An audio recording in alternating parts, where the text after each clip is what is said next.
Her words didn't just come out. They cut into me like a blade. If you disappeared, no one would even notice. She tossed it out there lightly, a half smile on her lips, like it was some harmless joke. But her tone stayed behind, sharp, deliberate, cruel. I laughed, because what else was there to do?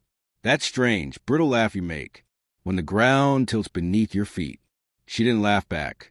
She just sipped her wine and glanced at her phone, as if I wasn't even sitting there. My wife, the woman I built a life around, the woman I thought I knew. That night, her words wouldn't leave me alone. They echoed in the dark of our bedroom, bouncing off the walls, crawling into my head. If I disappeared, no one would notice. I rolled over, watching her face glow in the blue light of her phone. She wasn't scrolling through memes or killing time like she used to. She was typing, smiling the way she hadn't at me in months. I shut my eyes and pretended to breathe slow, and even pretended to sleep, the part one knew how to play. But inside, something started to come apart. By morning, I tried to convince myself I was overthinking. People say ugly things in marriage, don't they?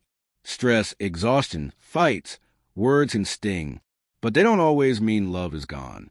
I made her coffee the way I always did, even drew the little cinnamon heart on top, the way she liked. She didn't drink it, just kissed my cheek distractedly, like someone patting a dog on the head, then left for yoga, except she didn't take her mat. I'm not proud of it, but that was the morning I followed her. She drove across town, not to the studio, but to a tiny cafe on a side street. I parked far enough away not to be seen, and there he was, tall, neatly dressed, a man whose smile looked rehearsed. She melted into his arms like water finding its level. They kissed, brief practice, like this wasn't their first time. My heart didn't just break, it hardened. I gripped the steering wheel until my knuckles hurt. I couldn't breathe, couldn't blink, couldn't believe. The same woman who used to cry into my chest during storms was now whispering into another man's ear. And then her words struck again. If you disappeared, no one would notice. I realized she'd already erased me from her world. That night, I didn't confront her. Not yet. I kept playing my part. I asked about her day. She said yoga had been relaxing. She smelled faintly of his cologne. Maybe she thought I wouldn't notice. Maybe she thought I never noticed anything. I smiled, nodded, swallowed my anger. But I started planning. If I disappeared, no one would notice. Challenge accepted. The first step was quiet. Subtle. I began to pull back. Not angrily, not obviously. Just enough for the edges of her world to shift, without her seeing it happen. I stopped asking about her day. Stopped making her coffee. Stopped leaving the little notes on the fridge. She barely reacted to their absence. At night, while she clutched her phone like a lifeline, I collected evidence. Screenshots of messages, photos of their meetings, records of hotel charges she never mentioned. My lawyer told me to keep building a case, and I did, brick by brick, like a man sealing up a coffin. Weeks passed. I became a ghost in my own home. She didn't ask where I went, didn't notice if I stayed late at work, or slept at a cheap motel just to test her indifference. She was too busy with her glowing screen, her secret life, until one evening she finally looked at me. You've been different lately. I met her gaze calm, the storm hidden inside. Maybe I'm just tired of being invisible. She rolled her eyes. Oh, come on. Don't start. But I saw it. A flicker, a flash of panic. She could feel me slipping, even if she didn't know how far gone I already was. Our anniversary was the breaking point. She forgot. No dinner plans, no card, nothing. She came home late, hair slightly messy, lipstick smudged, guilt barely hiding on her face. I had the table set anyway. Candles, plates, wine. She glanced at it like it was pathetic.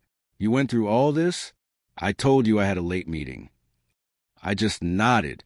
My hand shook under the table, but my voice stayed steady. Don't worry. I won't make that mistake again. The next morning, I disappeared. No shouting. No slammed doors. Just gone.